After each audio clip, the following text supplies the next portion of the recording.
My name is Florence. I'm an architect and I'm your neighbor. I've lived in this community for about 40 years and I love the historic architecture that we have here. And I just wanted to talk with you for a few minutes today and share with you some thoughts that I had as a design professional and as a community member, and hopefully enhance your appreciation and enjoyment of the building.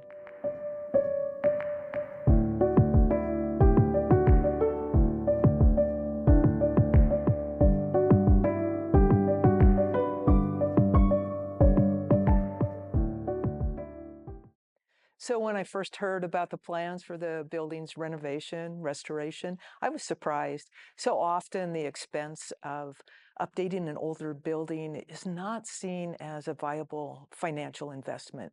And I'm impressed that in this case, the owners were willing to take on that financial risk. And I appreciate that this little piece of history has been saved. It was valued enough that now it can continue to be here for another generation or two or more. When I first saw this building, one of the things that stood out to me was that the Y shape of the floor plan and how those wide wings, the longer two wings come out, and it's like it just wants to hug everybody that's coming into the building. I love that aspect of the plan. As the construction was finishing up, I came into the building and I was just thrilled that so many of the original details were kept. Like in the chapel, there are these carvings that are on the structural that are still there. The stairs and the railings and the woodwork there, the window, that beautiful window at the top of those stairs and how the stairs curve. There's so many things that were kept. This original handcrafted feel is still here. It's always a bit of an awkward dance to um, to work with the internal systems of an existing building. And some of the things that have happened architecturally are the outside, the access ramp, that handicap ramp has been moved to from the front to around the side and back of the building near the accessible parking spaces, which makes sense.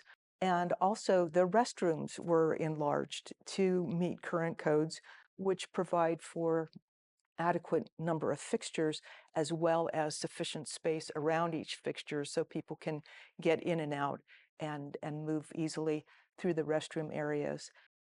Also, as far as the accessibility and circulation, an elevator was added. Every part of the structural system needed to be inspected and analyzed. And the structural engineers designed additional bracing and ties and additional structural members as needed to make sure that it met the current seismic code. But you're still trying to retain the original character of the building. You're trying to keep the walls intact, keep the building from falling down.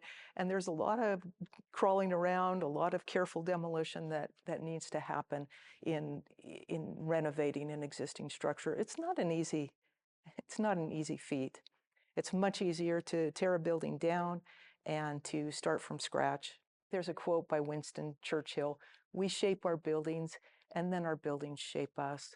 I believe that he was saying that the structures we create have a profound and lasting impact on human behavior and society, influencing our actions, our interactions, and even our identities.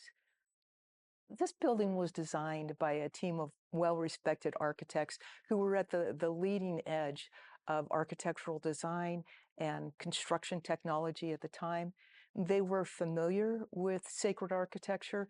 uh, They had designed many churches and temples in the United States and outside of the United States at this time. If this building had been replaced by a new structure, what kind of statement would that make? I'm, I'm not, I'm not really sure, but I think that retaining this little piece of history gives us opportunity to connect with our roots, an opportunity to realize that we are not the first ones here, and to connect with that faith and that um, that determination that the people before us had. And that connection can be a stabilizing influence.